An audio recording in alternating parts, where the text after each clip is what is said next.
नज़र को बदलो तो नज़ारे बदल जाते हैं, नज़र को बदलो तो नज़ारे बदल जाते हैं, सोच को बदलो तो सितारे बदल जाते हैं, सोच को बदलो तो सितारे बदल जाते हैं, कश्तियाँ बदलने की ज़रूरत नहीं, दिशा को बदलो तो किनारे खुद ब खुद बदल जाते हैं, किनारे खुद ब खुद बदल जाते हैं। नमस्कार दोस्तों, स्वागत है हमारे यूट्यूब चैनल प्रतिभा परिवार एजुकेशन ग्रुप पर। भारत की भूगोल सीरीज को आगे बढ़ाते हुए आज की इस वीडियो में हम भारत की स्थिति एवं विस्तार के बारे में चर्चा करेंगे। हर प्रतियोगी परीक्षा में यहाँ से 1 से 2 प्रश्न पूछे जाते हैं। प्रतियोगी परीक्षा की दृष्टि से यह अति महत्वपूर्ण पार्ट है। इससे पहले भारत के प्रमुख जो पठार हैं वो पूर्ण हो चुके हैं। यदि आपने वो वीडियो नहीं देखा है तो वीडियो की लिंक डिस्क्रिप्शन बॉक्स में दी गई है। अब बात करते हैं भारत की स्थिति एवं विस्तार के बारे में। भारत की स्थिति एवं विस्तार को समझने से पूर्व अक्षांश व देशांतर रेखाओं का ज्ञान होना जरूरी है। अब बात करते हैं अक्षांश व देशांतर रेखाओं की। दोस्तों, पृथ्वी का जो प्रतिरूप है वो माना जाता है ग्लोब में। ग्लोब में कुछ रेखाएं पूर्व से पश्चिम की तरफ खींची हुई होती है और कुछ रेखाएं उत्तर से दक्षिण की तरफ होती है, जिन्हें क्रमशः अक्षांश व देशांतर रेखाएं बोला जाता है। सबसे पहले बात करेंगे हम अक्षांश रेखाओं की। अक्षांश रेखाओं की अक्षांश जो रेखाएं हैं, ये जो अक्षांश और देशांतर रेखाएं ये केवल काल्पनिक है, वास्तविक रूप से कहीं भी पृथ्वी के ऊपर खींची नहीं गई है। तो अक्षांश रेखाएं काल्पनिक है और पश्चिम से पूर्व की ओर वृत्ताकार रेखाएं होती हैं। ऐसे होती है, वृत्ताकार रेखाएं होती है पश्चिम से पूर्व की तरफ। बात करें अक्षांश रेखाओं की तो टोटल अक्षांश रेखाएं कितनी है? तो टोटल अक्षांश रेखाएं 181 है। अब कैसे है? तो 0 डिग्री जो मध्य की रेखा है ये पृथ्वी को या ग्लोब को दो भागों में विभाजित करती है। उत्तरी जो भाग है इसे बोला जाता है उत्तरी गोलार्ध, उत्तरी गोलार्ध।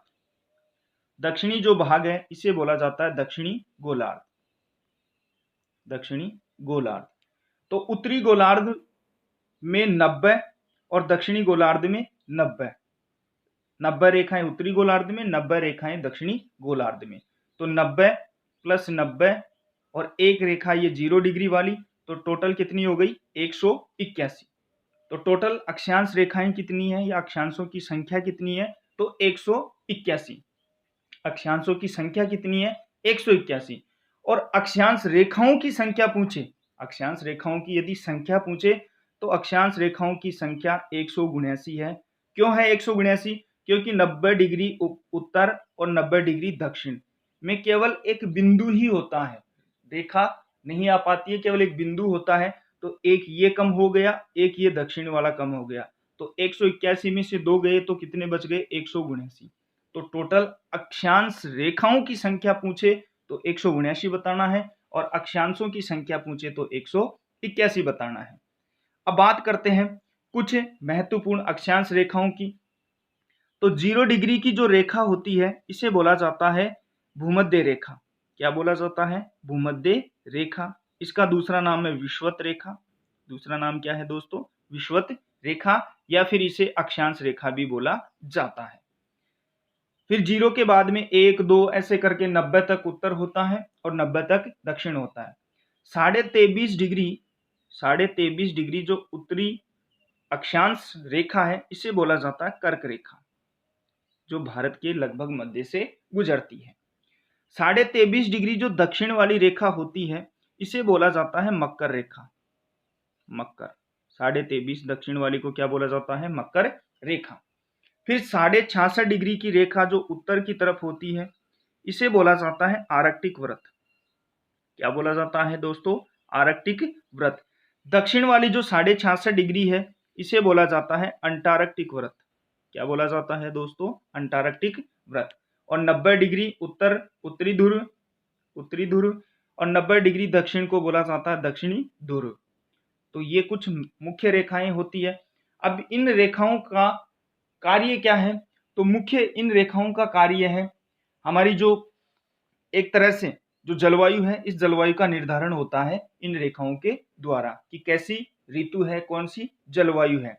क्योंकि सूर्य 0 डिग्री से लेकर के 23.5 के मध्य सीधे चमकता है, तो यहाँ की जो ऋतु है या जलवायु है वो हमेशा कैसी होगी? उष्ण। तो ये क्या होगा? ग्रीष्म। फिर तिरछापन बढ़ जाता है, सूर्य की जो किरणें हैं इनका तिरछापन बढ़ जाता है, तो 23.5 से लेकर के 66.5 तक शीतोष्ण कैसा प्रकार पाया जाता है? शीतोष्ण, उत्तरी और दक्षिणी दोनों गोलार्धों में। और 66.5 से 90 तक ऋतु कैसी पाई जाती है? शीत ऋतु। तो इनका मुख्य कार्य क्या है? ऋतुओं के बारे में जानकारी प्रदान करना। तो 0 डिग्री से 23.5 उत्तर, 23.5 दक्षिण कैसी ऋतु होगी? उष्ण। या जलवायु कैसी होगी? उष्ण। क्यों होगी? क्योंकि सूर्य 0 डिग्री से लेकर के 23.5 तक सीधा चमकता है। उसके बाद में सूर्य का जो तिरछापन है वो तिरछापन बढ़ जाता है। तो 23.5 से 66.5 उत्तरी और दक्षिणी दोनों गोलार्धों में ऋतु कैसी होगी? शीतोष्ण। और 66.5 से 90 डिग्री उत्तरी गोलार्ध और दक्षिणी गोलार्ध दोनों में सूर्य का और अधिक तिरछापन बढ़ जाता है। और 90 डिग्री आते आते तो ये स्थिति हो जाती है कि 6 महीने के दिन होता है और 6 महीने की रात होती है। ये होता है सूर्य के तिरछापन के कारण। अब बात करें अक्षांश रेखाओं की, तो दो अक्षांशों के बीच की दूरी हमेशा एक समान होती है। यानी एक अक्षांश से दूसरी अक्षांश के मध्य लगभग दूरी कितनी होती है? 111 किलोमीटर। कितनी होती है दोस्तों? 111 किलोमीटर। अब महाद्वीपों की बात करें, बहुत महत्वपूर्ण है। महाद्वीपों की बात करें, कौन से महाद्वीप से कौन कौन सी रेखाएं गुजर रही है? कर्क गुजर रही है, भूमध्य रेखा गुजर रही है, अंटार्कटिक या आर्कटिक कौन सी गुजर रही है? तो क्षेत्रफल के आधार पर सबसे पहले महाद्वीपों को लिख लेंगे। सबसे पहला है क्षेत्रफल की दृष्टि से सबसे बड़ा एशिया। एशिया के बाद में अफ्रीका। अफ्रीका अफ्रीका के बाद में आ गया उत्तरी अमेरिका। उत्तरी अमेरिका उत्तरी अमेरिका के बाद में आ गया दक्षिणी अमेरिका। दक्षिणी अमेरिका दक्षिणी अमेरिका के बाद में महाद्वीप आता है कौन सा? अंटार्कटिक। पांचवा सबसे बड़ा क्षेत्रफल की दृष्टि से कौन सा है? अंटार्कटिक। लेकिन अंटार्कटिक से एक भी रेखा नहीं गुजर रही है तो उसको छोड़ देंगे। उसके बाद में आ गया यूरोप। यूरोप और यूरोप के बाद में आ गया ऑस्ट्रेलिया। ऑस्ट्रेलिया। तो एशिया, अफ्रीका, उत्तरी अमेरिका, दक्षिणी अमेरिका, यूरोप और ऑस्ट्रेलिया, ये आ गए महाद्वीप क्षेत्रफल की दृष्टि से बड़े। पांचवा सबसे बड़ा अंटार्कटिक है, लेकिन यहां से एक भी रेखा नहीं गुजर रही है। तो सभी महाद्वीपों के सामने ऐसे लंबे लिख देंगे आम, 3 बार लिख देंगे आम, आम और आम। ये 3 बार हो गए, 3 बार आम आम लिख देंगे। फिर उसके बाद में एशिया जो महाद्वीप है इसके सामने आगे लिख देंगे कवि, और इस अफ्रीका के आगे भी क्या लिख देंगे? कवि। 2 बार सीधे कवि लिखेंगे और 1 बार लंबा कवि लिखेंगे उत्तर से दक्षिण। कवि। तो आम आम आम, कवि कवि कवि। अब आ का मतलब हो गया आर्कटिक व्रत। आ का मतलब क्या हो गया? आर्कटिक व्रत। कै का मतलब क्या हो गया? कर्क रेखा। मैं का मतलब क्या हो गया? मकर रेखा। और वी का मतलब क्या हो गया? विषुवत रेखा।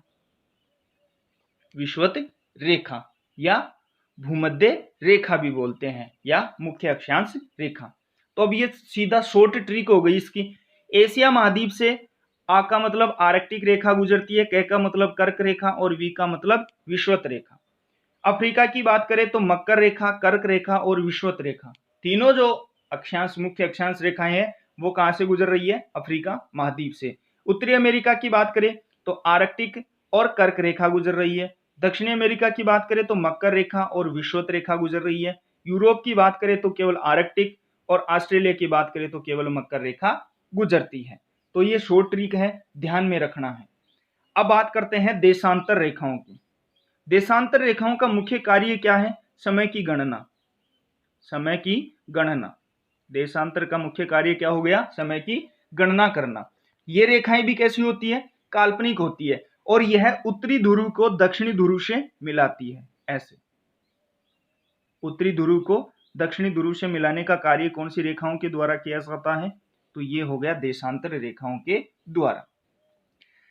0 डिग्री जो देशांतर रेखा है, ये 0 डिग्री वाली जो देशांतर रेखा है, इसका जो निर्धारण है वो किया गया था 22 अक्टूबर 1984 को। 22 अक्टूबर 1984 को कहाँ किया गया? वाशिंगटन डीसी में। वाशिंगटन डीसी में 22 अक्टूबर 1984 को 0 डिग्री जो देशांतर रेखा है इसका निर्धारण किया गया। 0 डिग्री इस सम्मेलन में, वाशिंगटन डीसी में जो सम्मेलन हुआ, 0 डिग्री जो देशांतर रेखा है इस रेखा को निर्धारित किया गया। क्या किया गया? निर्धारित किया गया। और कहां से? लंदन के ग्रीनविच नामक स्थान से। लंदन के ग्रीनविच नामक स्थान से, लंदन के ग्रीनविच नामक स्थान से इस 0 डिग्री रेखा का निर्धारण किया गया। और इसी लंदन के ग्रीनविच जो शहर है, यहीं पर अंग्रेजों की जो शाही खगोलशाला है, शाही खगोलशाला, वो स्थित थी या स्थित है। अब बात करें 0 डिग्री जो देशांतर रेखा है इसे बोला जाता है ग्रीनविच रेखा। ग्रीनविच रेखा क्यों बोला जाता है? ग्रीनविच शहर से गुजरने के कारण। या फिर इसे बोला जाता है प्रधान याम्योत्तर रेखा, प्रधान मध्याह्न रेखा, प्रधान मध्याह्न रेखा और प्रधान याम्योत्तर रेखा भी बोला जाता है, यामोत्तर रेखा भी बोला जाता है। सभी जो देशांतर रेखाएं हैं वो कैसी होती है? अर्धवर्ताकार, ऐसे। तो ये क्या हो गया? एक अर्धवर्त हो गया। बात करें इनकी जो दूरी है वो अधिकतम कहां होती है? इस भूमध्य रेखा के ऊपर जो दूरी है वो सर्वाधिक होती है, उसके बाद में दूरी घटती रहती है। बात करें एक देशांतर से दूसरे देशांतर के मध्य दूरी होती है 111.32 किलोमीटर। कितनी होती है? 111.32 किलोमीटर। और इसकी न्यूनतम दूरी की बात करें तो न्यूनतम दूरी होती है ध्रुवों पर, और कितनी होती है? 0 किलोमीटर। कितनी होती है दोस्तों? 0 किलोमीटर। अक्षांश और जो देशांतर रेखाएं हैं दोनों एक दूसरे को कहां पर काटती है? तो अटलांटिक महासागर में। अटलांटिक महासागर में यह एक दूसरे को काटती है। तो ये क्वेश्चन भी बन सकता है, महत्वपूर्ण है कि अटलांटिक महासागर पर कौन सी रेखाएं काटती है? अक्षांश और देशांतर, या अक्षांश और देशांतर रेखाएं एक दूसरे को कौन से स्थान पर विच्छेदन करती है या काटती है? तो अटलांटिक महासागर में। दोस्तों इन देशांतर रेखाओं का कार्य है समय की गणना। कार्य क्या है? समय की गणना। अब समय की गणना कैसे होती है? पृथ्वी घूर्णन काल के दौरान जब पृथ्वी सूर्य के चारों ओर चक्कर लगाती है, कौन सी दिशा से? पश्चिम से पूर्व की तरफ। तो ये ध्यान रखना, पृथ्वी सूर्य के चारों तरफ घूर्णन गति है, वो घूर्णन गति कैसी होती है? पश्चिम से पूर्व की तरफ। अब पृथ्वी का जो घूर्णन काल है वो होता है 23 घंटे 56 मिनट और 4 सेकेंड, 4 सेकेंड। और माना कितना जाता है इसको? पूरा 24 घंटा। अब पृथ्वी एक वृत्त हो गया। पृथ्वी क्या हो गया? एक वृत्त हो गया, एक गोला हो गया। तो 24 घंटे में 360 डिग्री घूम जाती है पृथ्वी। अपने स्थान से वापस इस स्थान पर आने में कितना समय लग जाता है? 24 घंटे। तो 360 डिग्री घूम जाती है। अब बात करें 1 घंटे में कितना घूमेगी? तो 360 बटे 24 अर्थात 15 डिग्री, यानी 15 डिग्री या ये समय काल आ गया 15 डिग्री। क्या आ गया? 15 डिग्री, यानी 1 घंटे में 15 डिग्री है वो पृथ्वी क्या हो जाएगी? घूम जाएगी, या 15 जो रेखाएं हैं उनको पार कर जाएगी, सीधी सी बात करें तो। अब बात करें टाइम जोन की, तो टाइम जोन की बात करें तो 15 डिग्री है वो 60 मिनट में घूमती है। 15 डिग्री है वो कितने मिनट में घूम रही है? 60 मिनट में। यानी 15 डिग्री कितने मिनट में घूम रही है? 60 मिनट में। तो 1 डिग्री पर घूमेगी 60 बटे 15, तो 15 चौके 60। अर्थात जो समय होता है उसमें पूर्व से पश्चिम की तरफ कितना अंतर होता है? 4 मिनट का अंतर होता है। कितना अंतर होता है दोस्तों? 4 मिनट का। अब कैसे होता है? मान लो ये 0 डिग्री है, ग्रीनविच रेखा है। ये दिशा कौन सी है? पश्चिम। ये दिशा कौन सी है? पूर्व। पृथ्वी है वो घूर्णन काल के दौरान सूर्य के चारों तरफ चक्कर लगाती है, तो पश्चिम से पूर्व की ओर घूमती है। इसलिए पूर्वी स्थान पर, इस पूर्वी स्थान पर सूर्य क्या करेगा? सबसे पहले निकलेगा, पहले निकलता है, और पश्चिमी जो स्थान है वो पीछे रहता है। अतः दो जो स्थान है, 2 स्थानों में से पूर्वी स्थान का स्थानीय जो समय है प्रत्येक अंश देशांतर की कितने अंतर हो जाता है? 4 मिनट का। यानी कहने का मतलब ये हुआ पूर्व की तरफ 4 मिनट बढ़ जाएगी और पश्चिम की तरफ 4 मिनट क्या हो जाएगी, घट जाएगी इस ग्रीनविच रेखा से। अब बात करें, इससे यहां से भी एक प्रश्न बनता है, यहां से भी प्रश्न बन जाता है कभी कभार। कैसे बनता है? यदि ग्रीनविच पर दोपहर के 12 बज रहे हैं, यानी 0 डिग्री के ऊपर दोपहर के क्या बज रहे हैं, 12 बज रहे हैं, तो न्यूयॉर्क शहर में क्या समय होगा यदि वह 76 डिग्री पश्चिमी देशांतर पर स्थित है। अब न्यूयॉर्क शहर है वो 76 डिग्री पश्चिमी देशांतर पर स्थित है। समय निकालना सीख रहे हैं, समय कैसे निकाला जाता है। अब बात करें, ये 76 डिग्री है, 74 डिग्री, अंतर कितना होता है, 4 मिनट का, तो कितना हो गया, 296। कितना हो गया, 296। अब एक जो घंटा होता है उसमें कितनी मिनट होती है, 60, तो 296/60 कितना आ गया, 4:56। कितना समय आ गया, 4:56। अब कितने बज रहे थे, 12 बज रहे थे। कितने बज रहे थे दोस्तों, 12 बज रहे थे। समय पश्चिम की तरफ क्या होता है हमेशा, हमने पहले देखा, घटता है। तो 12 में से 4:56 को घटा देंगे तो कितना आएगा, 7:04। यानी इस 0 डिग्री ग्रीनविच रेखा पर जब 12 बजेंगे उस समय में 76 डिग्री जो पश्चिमी देशांतर पर न्यूयॉर्क शहर स्थित है, यहां पर कितना बजेगा, 7:04। अब बात करते हैं भारत की स्थिति और विस्तार के बारे में। तो ये अक्षांश और देशांतर रेखाएं थी। भारत की स्थिति और विस्तार की बात करें तो भारत की स्थिति एवं विस्तार,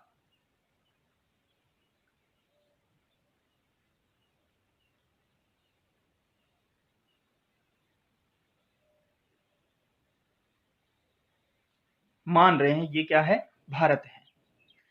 बात करें, यहां से कौन सी रेखा गुजर रही है, 0 डिग्री कर्क रेखा। कौन सी रेखा गुजर रही है, 0 डिग्री कर्क रेखा। नीचे कौन सी, ये सॉरी 23.5 डिग्री कर्क रेखा, 23.5 डिग्री कर्क रेखा, 0 डिग्री नहीं दोस्तों, 23.5 डिग्री कर्क रेखा 0 डिग्री दक्षिण में होगी। तो यहाँ मुख्य स्थान तमिलनाडु में 8 डिग्री 4 मिनट, 8 डिग्री 4 मिनट उत्तरी अक्षांश से 37 डिग्री 6 मिनट, 37 डिग्री 6 मिनट उत्तरी अक्षांश, 6 डिग्री उत्तरी अक्षांश। तो भारत का विस्तार कितना है, तमिलनाडु के 8 डिग्री 4 मिनट उत्तरी अक्षांश से 37 डिग्री 6 मिनट उत्तरी अक्षांश। बात करें पश्चिम की तरफ, तो पश्चिम में 68 डिग्री 70 मिनट पूर्वी देशांतर से 97 डिग्री 25 मिनट पूर्वी देशांतर। पूर्वी देशांतर क्यों आ रहा है, क्योंकि भारत ग्लोब में पूर्व दिशा की तरफ स्थित है। कहां पर स्थित है, ये मान लो ग्लोब है, ये 0 डिग्री, ये तो भारत की लगभग स्थिति कहाँ है, भारत की स्थिति लगभग यहाँ है। तो ये दिशा कौन सी है, पूर्वी दिशा। तो हमेशा क्या होगा, देशांतर रेखाएं कौन सी होगी, पूर्वी। तो ये ध्यान में रखना है। कभी कभार प्रश्न घुमा करके देता है तो पूर्वी की जगह पश्चिमी कर देता है और असुमेलित करवाता है, तो ये भी आपको ध्यान में रखना है। तो भारत की बात कर रहे थे, उत्तर में, उत्तर की बात करें तो 37 डिग्री 6 मिनट केवल उत्तरी भारत की बात कर रहे हैं, और दक्षिण की बात करें तो 8 डिग्री 4 मिनट। ये क्या होगा, उत्तरी अक्षांश। उत्तरी अक्षांश क्यों आ रहा है, क्योंकि वही बात है, ग्लोब में भारत कौन सी यहाँ है स्थिति, तो ये दो भागों में अर्धवर्त हो गया, ये दक्षिणी गोलार्ध हो गया, ये उत्तरी गोलार्ध हो गया। तो भारत उत्तरी गोलार्ध में स्थित है, इसलिए उत्तरी अक्षांश।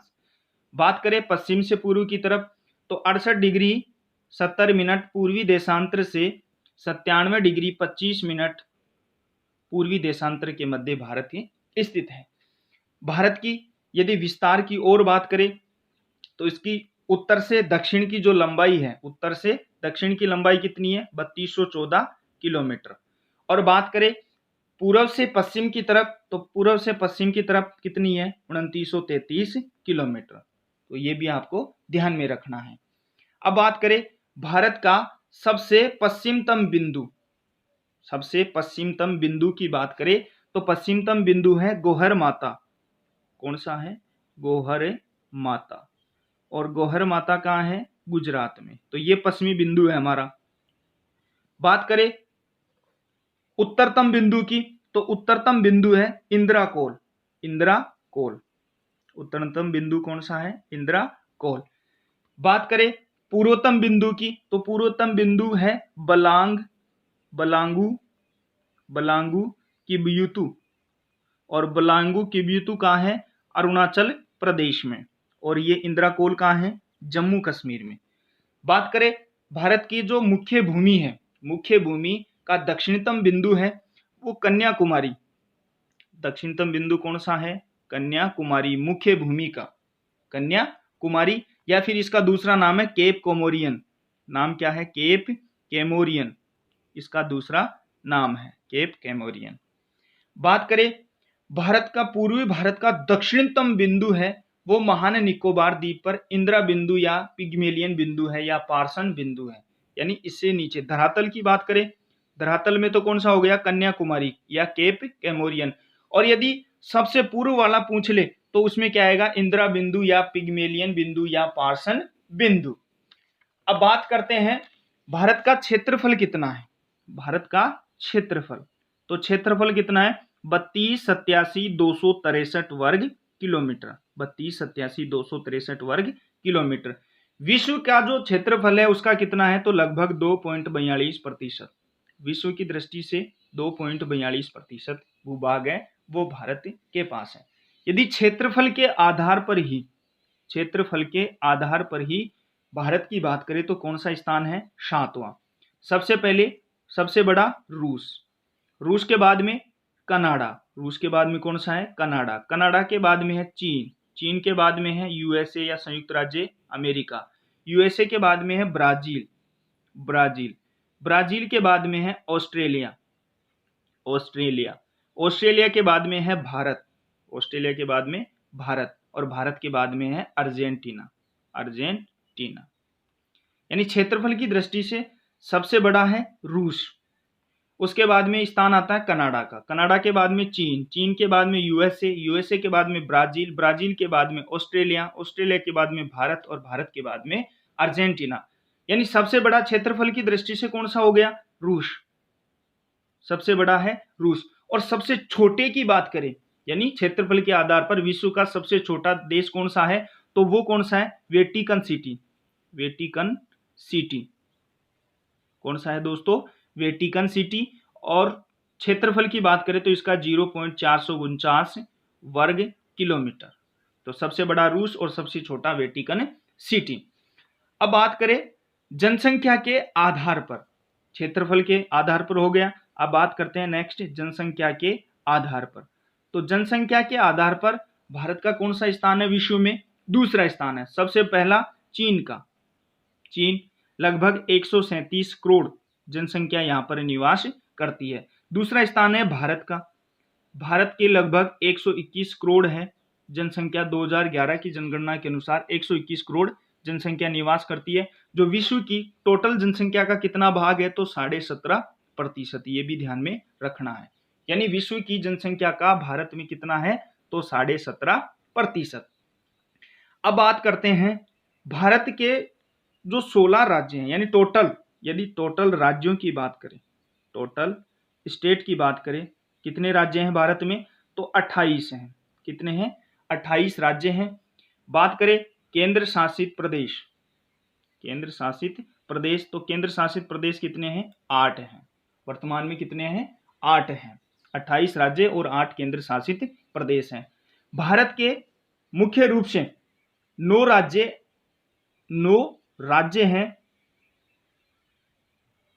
राज्य हैं जो समुद्र तटीय सीमा बनाते हैं। कितने राज्य हैं? 9 राज्य हैं जो समुद्र तटीय सीमा बनाते हैं। बात करें सबसे पहले पश्चिमी तट की, पश्चिमी तट से लगे हुए राज्य कौन से हैं? तो गुजरात, गुजरात, गुजरात के बाद में महाराष्ट्र, महाराष्ट्र के बाद में गोवा, गोवा के बाद में कर्नाटक, कर्नाटक के बाद में केरल। यानी गुजरात, महाराष्ट्र, गोवा, कर्नाटक और केरल, ये तो पश्चिमी तट पर स्थित भारत के राज्य हैं जिनकी सीमा किससे लगी हुई है? अरब सागर से। अब बात करें बंगाल की खाड़ी से लगे हुए पूर्वी तट के राज्यों की, तो पूर्वी तट के राज्य कौन से हैं? सबसे पहला है तमिलनाडु। कौन सा है? तमिलनाडु। तमिलनाडु के बाद में आता है आंध्र प्रदेश, आंध्र प्रदेश के बाद में आता है उड़ीसा, उड़ीसा के बाद में आ गया पश्चिमी बंगाल, पश्चिमी बंगाल। यानी 5 राज्य पश्चिमी तट और 4 राज्य पूर्वी तट, ऐसे कितने हैं? 9 राज्य हैं।